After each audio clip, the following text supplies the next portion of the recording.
The two-term incumbent Republican Senator Bill Cassidy of Louisiana finished third in a three-way primary for his own seat after Donald Trump endorsed one of his challengers. Bill Cassidy was one of the 7 Senate Republicans who voted to convict Donald Trump in his second impeachment trial in 2021, and Trump has not forgiven nor forgotten that. Last night, or yesterday morning, in a rant against Cassidy on social media, Trump said Cassidy would get clobbered and that he was disloyal to, quote, the man who got him elected, which would be interesting if true, but this being Trump, chances are that's not true.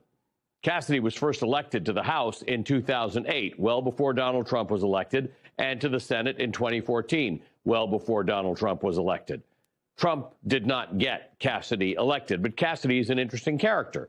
He is a medical doctor, and as such, he crossed Trump when he expressed uncertainty over Robert F. Kennedy Jr.'s nomination as HHS secretary last year. So that annoyed Trump and the far right. But then the guy who's the actual doctor eventually voted for Kennedy, which annoyed moderates and many normal people. And even though he ultimately voted for Kennedy, the Make America Healthy Again super PAC spent $1 million against Cassidy's reelection campaign. In remarks last night, Senator Cassidy made some not-so-subtle jabs at the president.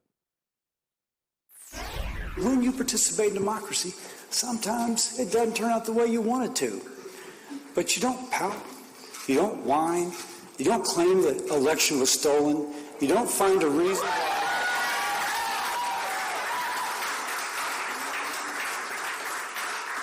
You don't manufacture some excuse.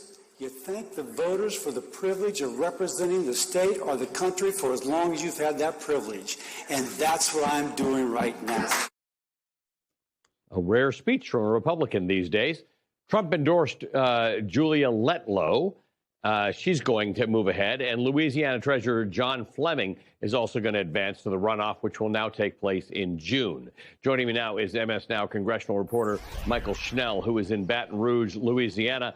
This was, no matter what happened last night, Michael, this was going to be an interesting outcome. The most interesting outcome would have been if Cassidy won and was able to push back on Trump's criticism. But like what happened in Indiana a few weeks ago, where Trump turned on state senators who went against his desire to redistrict there, Donald Trump did not forget Cassidy and worked against him and defeated him last night.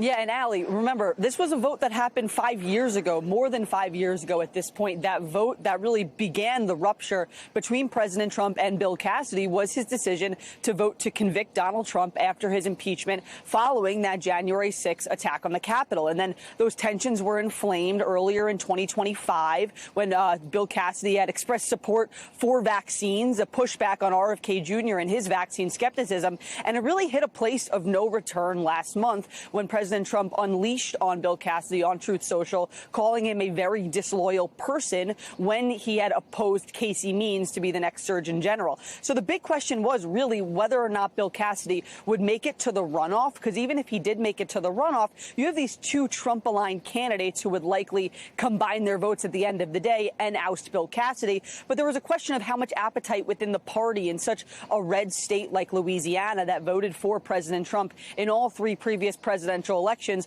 Was there any appetite? And according to results right now, Bill Cassidy couldn't even crack 25% of the vote. It's sort of a stunning show, especially for someone like Bill Cassidy, he's been in Congress for 12 years representing Louisiana. He's also the chairman of a key committee, the Senate Help Committee, that has jurisdiction over a number of key agencies, fairly well liked among his colleagues also. But it just shows, again, as we talk about this revenge tour from President Trump, that if you cross him, it seems as though Republican primary voters are following his lead. And one more thing that was interesting, Allie, over the recent months, but particularly and especially in the past few days, I've been here in Baton Rouge speaking to Bill Cassidy. He was walking such a fine line when it came to Donald Trump. He noted that Donald Trump doesn't like me, but they can at least be strong legislative partners and work to pass policy together, which was kind of an understanding of the state that he was running in, a Trump country, a state that beloves the president. At the end of the day, though, it was that fine line of how he walked it,